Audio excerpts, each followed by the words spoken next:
One TV ఓం శక్తి ప్రేక్షకులకు నమస్కారం.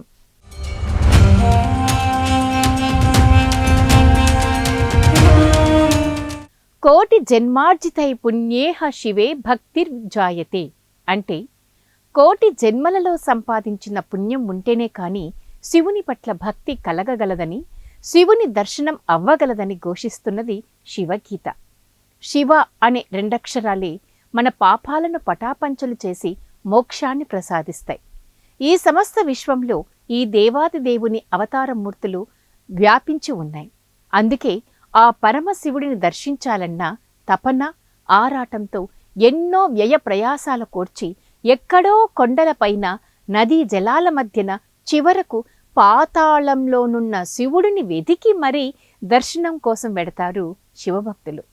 శివ అంటే చాలు మనస్సులోని వెతలన్నీ తీరుతాయని నమ్మిక. ఈ క్రమంలోనే హిమాలయ శ్రేణుల్లో ఉన్న కేదారనాథేశ్వరుడి ఆలయాన్ని దర్శించుకోవడానికి కేంద్ర ప్రభుత్వం మే నెల 2వ తేదీ నుండి అనుమతిని ఇచ్చింది భక్తులకు. కేవలం 6 నెలలు మాత్రమే తెరవబడే ఈ ఆలయానికి ఈ సమయమే అనుకూలం. భక్తులు బారులు తీరుతున్న కేదార్నాథ్ ఆలయం గురించి విశేషాలేంటో చూద్దాం.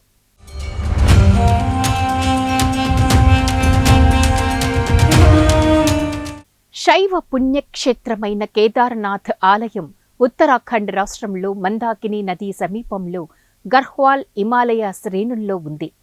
12 జ్యోతిర్లింగాలలో ఒకటి ఈ ఆలయం. ఈ ఆలయంలో వెలసిన కేదార్నాథ్ స్వామిని దర్శించుకోవడానికి నేరుగా రోడ్డు మార్గం లేదు.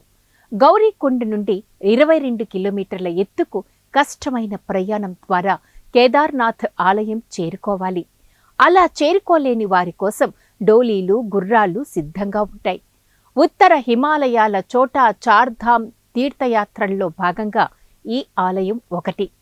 12 జ్యోతిర్లింగాలలో ఒక్కటైన ఈ ఆలయం అన్నింటికంటే ఎత్తైనది. హిందువులు పవిత్రంగా భావించే చార్ధామ్ యాత్రలు యమునోత్రి, గంగోత్రి, కేదార్నాథ్, బద్రీనాథ్.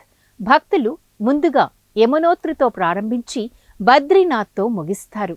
ఎంతో మానసిక ఆనందాన్ని కలిగించే ఈ కేదార్నాథ్ స్వామిని దర్శించుకోవాలంటే గౌరీకొండ నుండి కేదార్నాథ్ని 14 కిలోమీటర్ల దూరం గుర్రాలపై కానీ చేరుకోవాలి. ఈ ప్రాంతానికి చేరుకోవడానికి ఎన్నో వ్యయ ప్రయాసలు ఉన్నప్పటికీ కూడా భక్తులు ఈ ప్రాంతానికి రావడం వారిలోని భక్తికి పరాకాష్ఠ.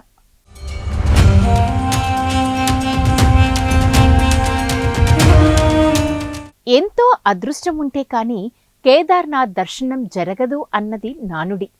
అసలు కేదార్నాథ్ ఆలయాన్ని ఎవరు సృష్టించారు, ఎప్పుడు నిర్మించారు అన్న ఖచ్చితమైన సమాచారం లేదు.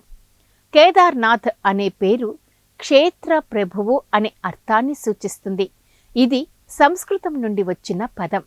ఈ క్షేత్రంలో స్వామివారు ఎద్దు పృష్ఠభాగ రూపంలో ఉంటారు. మరి కేదార్నాథ్ ఆలయాన్ని, ఆ ఆలయ వైభవం గురించి ఏంటో తెలుసుకుందాం.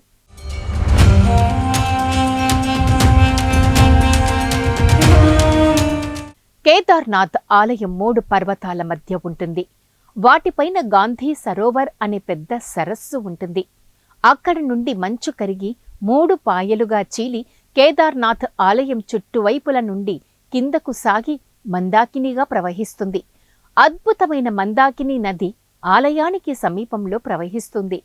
కేదారేశ్వరుడు 6 మాసాలు మానవుల పూజలు అందుకుంటే మిగిలిన 6 మాసాలు దేవతాగణం పూజలు అందుకుంటారని క్షేత్ర పురాణం చెబుతుంది.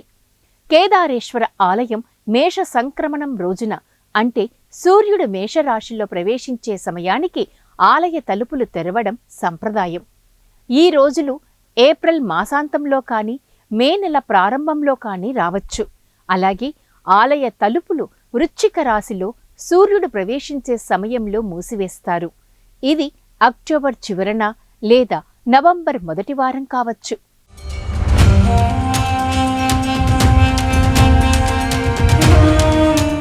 అత్యున్నత 12 జ్యోతిర్లింగాలలో కేదారేశ్వరుడు ప్రథముడు. అతి పురాతన శివలింగాలలో ఇది ఒకటిగా ప్రసిద్ధి పొందింది.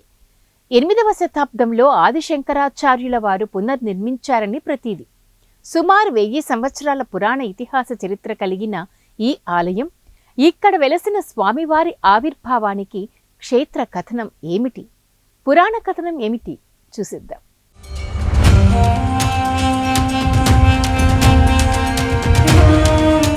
పురాణ వృత్తాంత ప్రకారం మహాభారత యుద్ధం తర్వాత రక్తపు మడుగులో తడిసిన యుద్ధభూమిని చూసి పాండవులు హృద్వేగానికి లోనై నిస్పృహ నిస్సహాయ స్థితిలో ఉన్నప్పుడు వ్యాస మహాముని సలహా మేరకు హిమాలయాలలో ఉన్న శివుడిని దర్శించి క్షమాభిక్ష కోరుకోమని చెబుతారు.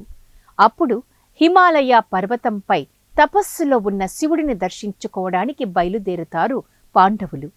ఈ విషయం తెలుసుకున్న శివుడు వారిని క్షమించడం ఇష్టం లేక వారొచ్చే సమయానికి వారికి కనిపించకుండా ఎద్దు రూపంలో నదీ సమీపాన ఉంటారు. శివుని కోసం వెదుకుతున్న పాండవులలో భీముడు శివుడు ఎద్దు రూపంలో ఉన్నట్టు గ్రహించి పరుగు పెడుతున్న ఎద్దు తోకను గట్టిగా పట్టుకుని మా ముందుకొచ్చి మమ్మల్ని క్షమించమని వేడుకోగా రాను రాను అంటూ మొరాయిస్తాడు శివుడు. కోపంతో ఎద్దు తోకను గట్టిగా లాగడం వలన స్వామివారికి ఆగ్రహం కలిగిందేమో అని మన్నింపుగా పాండవులు ఆ ప్రాంతంలో ఒక చిన్న ఆలయాన్ని నిర్మించి పార్థివ లింగాన్ని తయారు చేసి పూజలు చేసి శివుడిని సంతృప్తిపరిచి వారి అనుగ్రహాన్ని పొందుతారని, అందుకే అక్కడి స్వామివారి లింగం ఎద్దు పృష్ఠ అంటే వెనుక తోకపాగ రూపంలో ఉంటుందని ప్రతీది.